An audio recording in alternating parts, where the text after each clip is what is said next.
Okay, well, you're going to lose a game like that from time to time.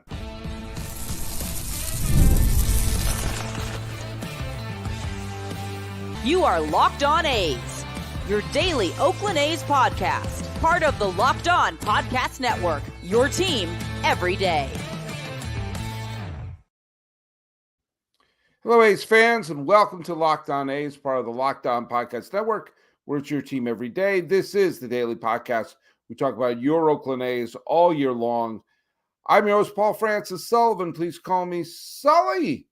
I've been a baseball podcaster for a long time. I've been here for the Locked On Podcast Network for the last 6 seasons, and I've been hosting Locked On A's since early April, and I'm going to be doing it right through the end of the regular season. I've been having a blast doing it. Hey, today's episode, for those of you keeping score at home, is brought to you by our good friends over at Gametime. Download the Gametime app, create an account, and use code LOCKEDONMLB for $20 off your first purchase. Terms apply. All right, today's game was a little rough and a little frustrating too, because you had the Vientos double in the second, then Lindor hit a homer and Alonso hit a homer, and Estes just wasn't doing was not getting out. Like, he was pitching okay, but then he would let that one big swing. And we all thought the A's were going to do something big in the sixth. And they got the Daz Cameron sac fly, made it 3-1. But you just got the sense, I got the sense that was probably going to be their best shot. And then the bottom came out. In the bottom of the seventh inning, the Mets went on a 6-run tear. And a 6-run tear. I mean, at some point, Estes didn't pitch badly. He pitched into the sixth. He let up the 2 home runs. He let up 7 hits, yes, but he didn't walk anybody. And they did have the big blowout inning, and that's why I was a little hopeful when it was 3-1. I thought, okay, they're still within striking distance. And then the seventh inning, the bottom of the seventh was just nothing short of a calamity.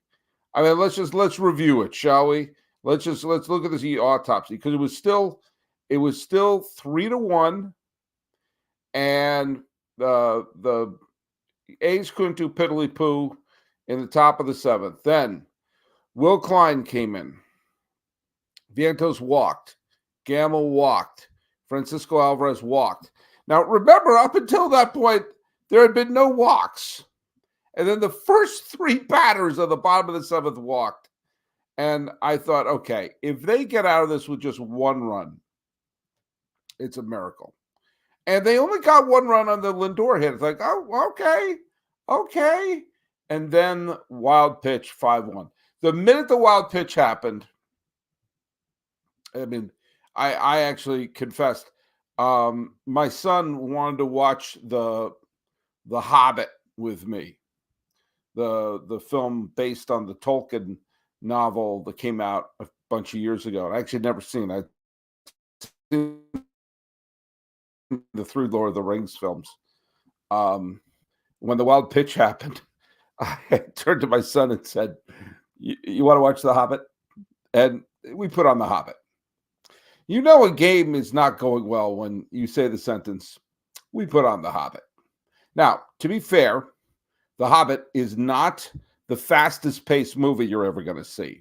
There's a lot of scenes of Gandalf and Bilbo and all those other little dwarves walking over hills, the hills of this and the hills of that, to the Elvish kingdom where Smaug was. And I checked my phone a couple of times to see if the A's came back. So I confess, I was watching The Hobbit when Nimmo drove in the 6th run, JD Martinez drove in the 7th run, Alonso drove in the 8th and 9th run. So yeah, you will have to forgive me. I'm doing 2 podcasts a day, Locked On MLB, Locked On A's. And I spent when I saw the score was 5-1 and not getting any better. I watched Hobbits, and it was the scene when Bilbo was riddling with Gollum. And God bless you if you understand what the hell I'm talking about. Yeah, they lost, and there's 162 of these. And sometimes you got to say, I've seen how this. Today was the equivalent of when they bring in a utility infielder to pitch, and your pal Sully wasn't glued to every pitch when I saw, all right, this game's getting out of hand. Get out of hand. Now, the A's can still win the series. Quintana, who's a fine pitcher, is going up against Spence. It's a morning game for those of us here in California. So it's going to be 10-10. 10-10 wins. If you're from New York, you understand what that means. But, all right. So let's review. What do the A's have to do? Well, one thing that they did do is, despite it being a close game at the top, while I was watching Bilbo and Gandalf, the A's got the doors blown off the dump. But they, and Klein was dreadful. He pitched 1/3 of an inning, walked 3 batters in 1/3 of an inning, let up 2 hits, 5 earned runs. I hope you didn't have him on your fantasy team today. And Stripling, who's now pitching out of the bullpen, came in and pitched the final inning in 2/3. So now the A's have a full rested bullpen. The A's gave Langoliers a bit of a breather, and they're going to have a full bullpen for tomorrow. They lost, but if they win tomorrow, things can start to look up. Now, the couple of good things happened. Now, the Rangers wound up coming from behind in a weird game against Boston, where both teams exchanged late 3-run rallies, and the Rangers were 1 strike away from losing the darn game, and they wound up winning it in Fenway. But the Angels got clobbered by Toronto. So, if the eyes on the prize are try to catch the Angels, the A's are still only 1 game behind the Angels. The A's have 51 wins. The Angels have 52. The A's have 70 losses. The Angels have 69. Nice. So tomorrow, the A's are going to be facing the Mets again, and maybe Spence can do the job. We'll know early in the morning. Here's the other thing. The Angels aren't playing. So if the A's can win, they can pull to within half a game of the Angels, which means we can realistically think about the weekend series where the Braves are playing the Angels. Now, the Braves have been up and down, but we got to hope the Braves could be better than the Angels. And our beloved A's, where the hell are the A's playing? Are they not playing on Friday? Why the hell aren't they playing on Friday? All right, well, there you go. If the A's can win and then the Braves win, for some reason the A's are not playing on Friday. Oh, they're playing the Giants on Saturday. Oh, I guess they're trying to recover from the trip. I don't know. I understand the world. I understand the world, but yeah, maybe I shouldn't have been watching The Hobbit. So if the A's win tomorrow and the Braves win on Friday, then they will be tied, or be in at least a virtual tie. No, they'll be tied. Well, that's what we can hope for. When we come back, I want to talk a little bit about the stadium episode that I did and play a little segment where I talk about stadiums in a segment with author and writer Melissa and editor Melissa Lockard from The Athletic, where we talk in a deleted segment from an earlier episode. So when we get back, we're going to talk a little bit about the stadium episodes, and we'll find out some of your thoughts on it. Hey, let's talk a little bit about our friends over at Gametime. I've been going to a bunch of ball games all season long, and you know, I love going to all different kind of ballparks. When I took my cousin to his first game in San Francisco, I use Gametime because I know exactly where I want to sit and how I want to sit. And Gametime is an authorized ticket marketplace of Major League Baseball, which makes getting tickets faster and easier. Prices on the Gametime app actually go down the closer it gets to the first pitch. And with killer last-minute deals, all-in prices and views from the seats, and the lowest price guarantee, Gametime takes the guesswork out of buying Major League tickets. When I took my cousin Brendan there, I know where I want to sit. I want to sit behind home plate, second deck, a little bit up the first base line. That's my favorite vantage point. Now, in order to do that, I use the zone deal. I said, here's the section I want to get. And they find me the best deal in there. You get seat views with a panoramic view of the seat in the app before I buy, and you get the best Gametime ticket coverage. The purchase is covered with the most flexible customer service policy in the ticketing industry. Take the guesswork out of buying Major League tickets with Gametime. Download the Gametime app, create an account, and use the code LOCKEDONMLB for $20 off your first purchase. Terms apply. Again, create an account, redeem the code LOCKEDONMLB. Hope you wrote that down for $20 off. Download Gametime today. Last minute tickets, the lowest prices, they are guaranteed. Thanks so much for making Locked On A's your first listen. Your second listen should be more of me, your pal Sully, on Locked On MLB. I'm here to provide the national perspective of baseball with, you know, my tone. I try to have a little bit of fun. And I want to get you ready for the Major League Baseball playoffs, which are right around the corner. Prepare for the Fall Classic with me, your pal Sully. I've got it covered every single day at Locked On MLB, available on YouTube or wherever you get your podcasts. Part of the Locked On Podcast Network, where it's your team every day. I got a lot of kind notices about the video, which was actually took me a while to do.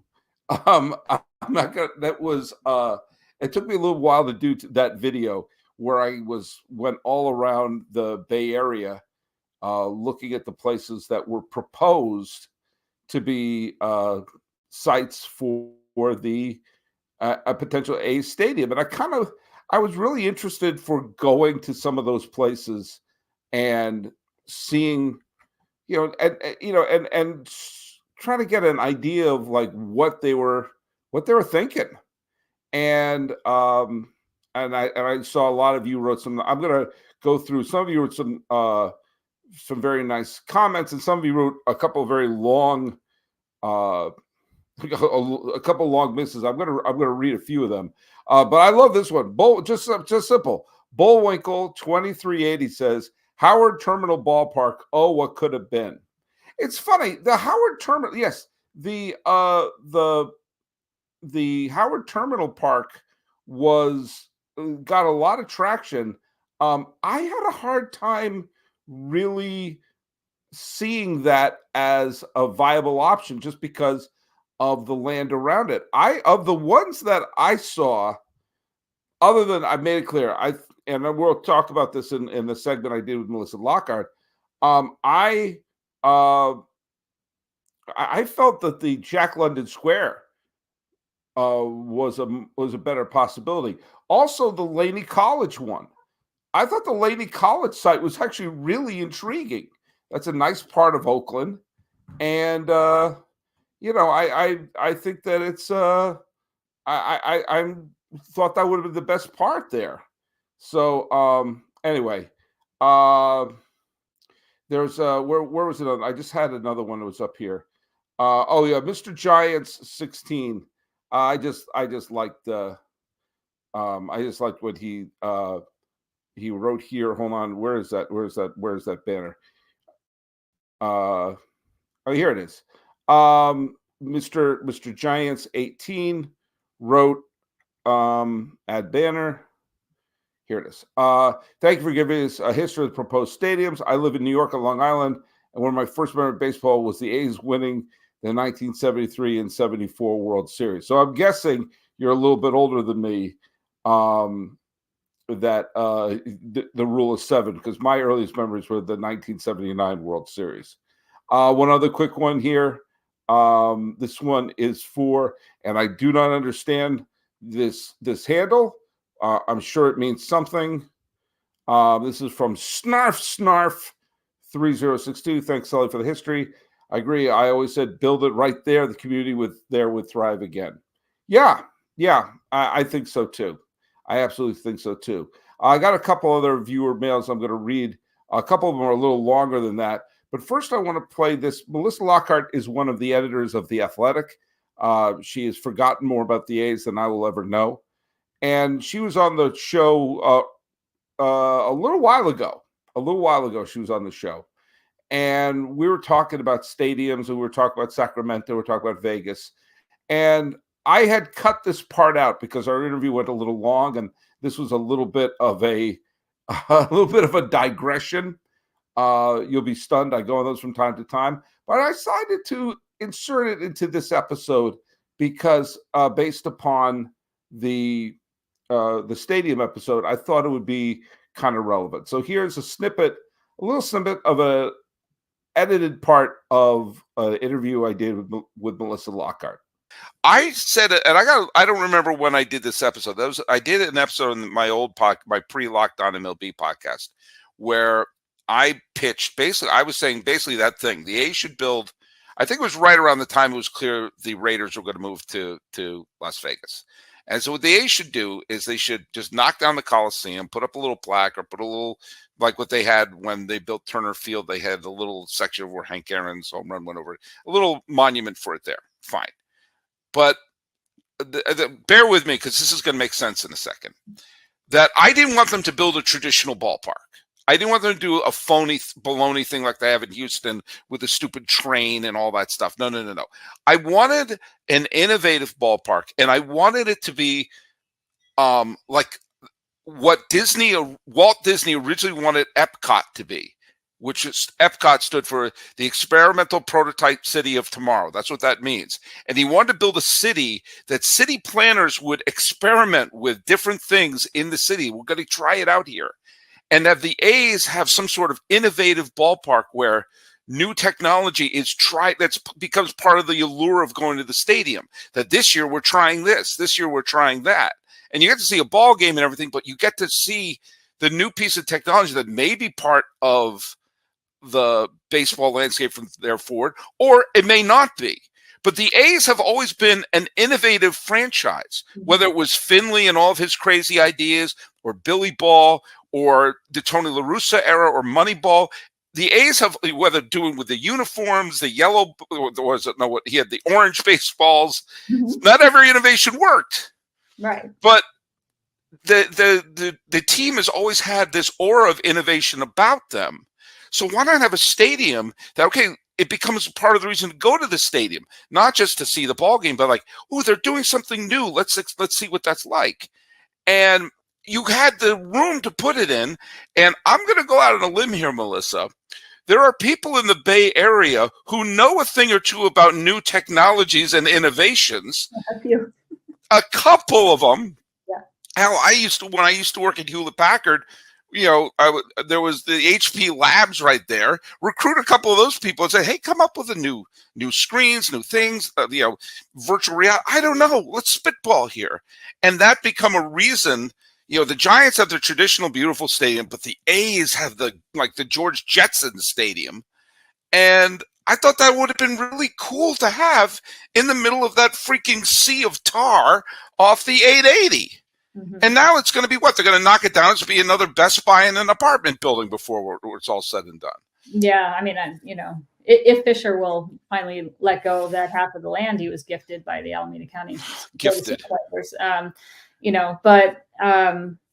Yeah, I mean, and you talk about like the fake train with Houston. You've got a real train too. You can make it the transit hub of the future right there. You can get flying cars to come in, and I don't know. It's tough. Like the lack of imagination, the lack of innovation that has been shown by this ownership group after what you just described was a stretch of 40 years really of innovation is hard to believe. I guess it's the old Navy version of ownership as opposed to when you used to have more of a more of a hip look. But yeah, I mean, it's definitely off the rack. So I don't know. I'm sorry, that was brilliant. I want to appreciate. I want to watch that clear the fence. I'm sorry, I never thought of equating them with Old Navy, but yeah, that's actually perfect. There you go. But yeah. I think I realized why I cut that part out was because I just didn't shut up. But yeah, I love though the if you didn't catch the subtle dig at the fact that the Old Navy and the fact that he inherited the money from the Gap. That's what that was all about. But anyway, that was a deleted rant on my part. But yes, Epcot, it makes sense. Okay, we'll come back. There's a long viewer mail that I want to read because I think it's worth it.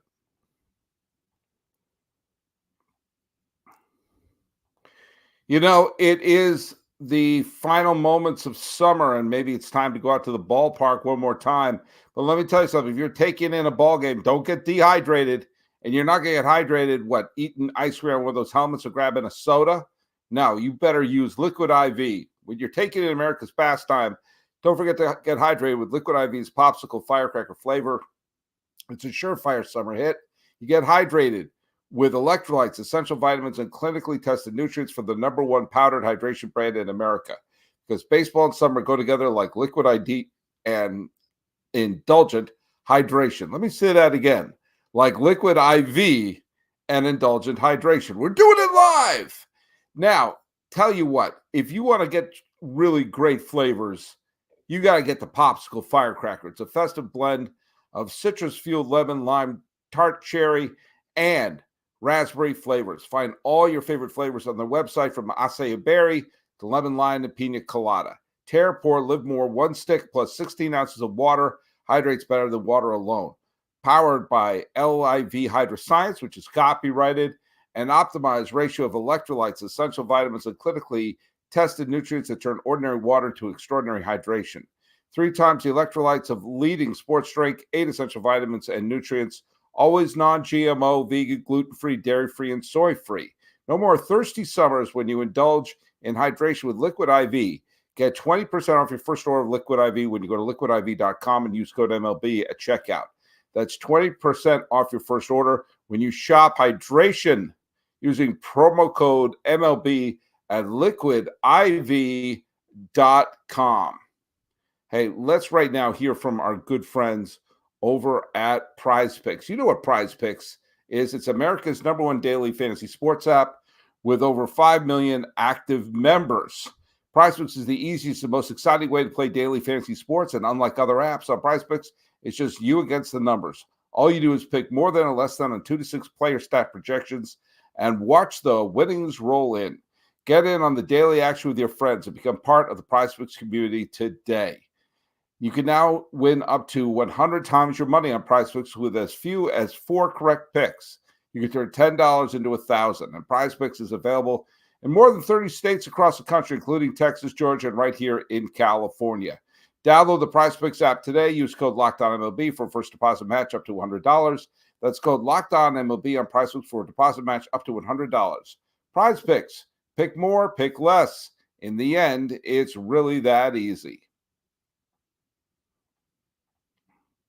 Hey, this is a reminder that Locked On has created the first ever national sports 24/7 streaming channel. It's on YouTube. Locked On Sports Today is also available on the Amazon Fire TV app and the free Fire TV channel app.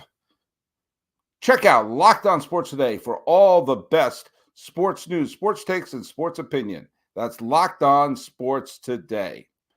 All right, there's a Frankie Castello on caps. I think I'm saying your name right. Frankie Castello on caps. That's the man's name. That's how I'm going to go with it.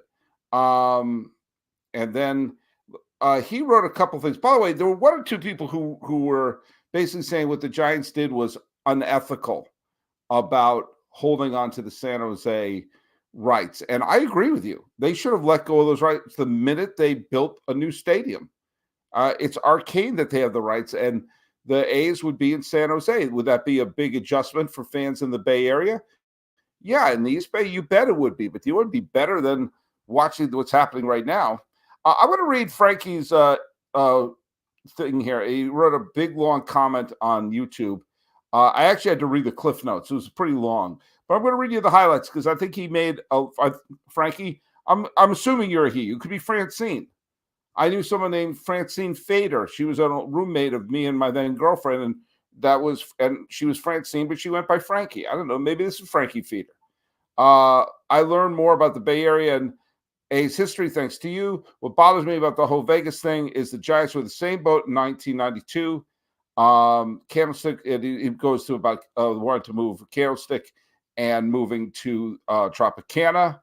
And Major League Baseball fished for owners and got the McGowan Group and saved the team with a privately financed stadium. Sail League wasn't fond of Oakland's market and from the get-go. So why is Oakland so frowned upon? I'm seriously asking. All I do is read and watch what the news tells me.